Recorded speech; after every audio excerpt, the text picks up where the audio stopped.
and every time I snake by a driver in the truck race circuit, I think this little bit of highway.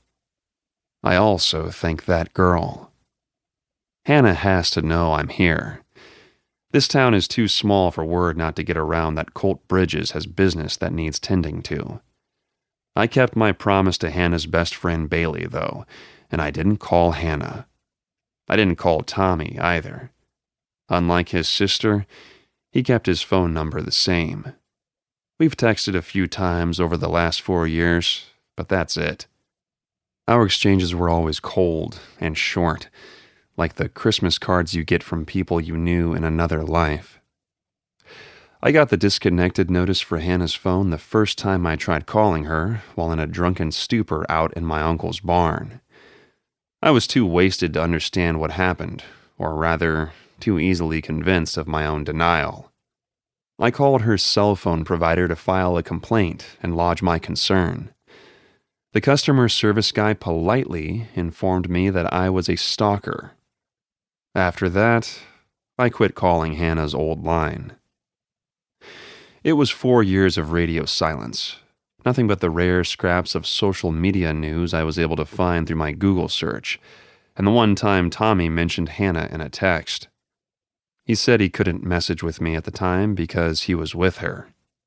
I knew what it meant. That Tommy hates me for hurting her, and he was refusing to pile on the pain. It's okay. I hate me for that too. The only connection I had with Hannah Judge was the one in my imagination, the times we met in my dreams. And then Bailey called. She didn't have to. She must have known I would be contacted about Colt eventually.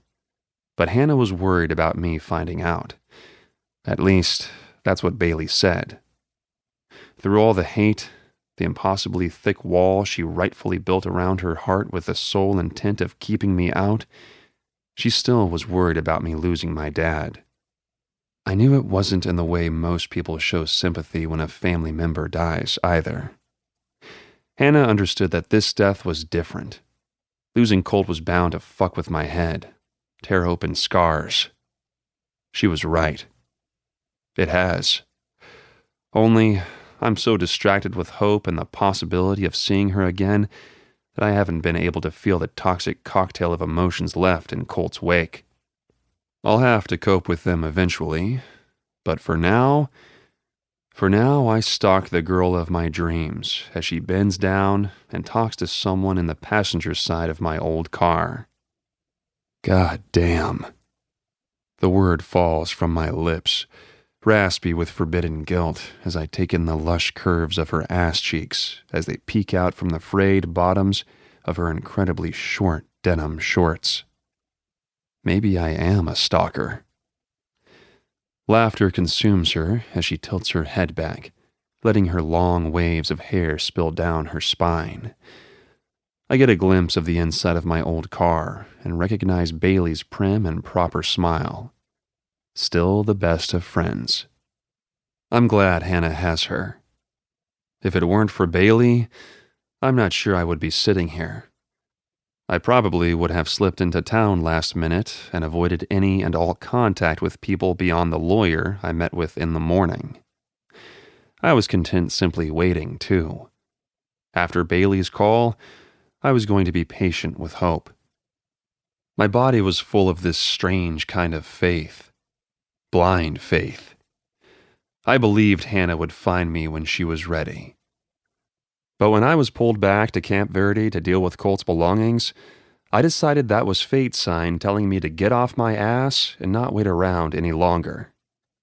It's time for me to do the work, to earn my heart back and put it where it belongs. You have to be shitting me. My heart ratchets up to 1,000 beats per minute at the familiar voice coming through the passenger window. I didn't plan on being recognized, but I can't help the warmth growing in my chest when I meet Ava Cruz's gaze. Hey! I roll the window down the rest of the way and lean across the console to embrace her arm as she reaches toward me. Unlock this door, mijo. Give me a real hug. I do as she says, and she climbs in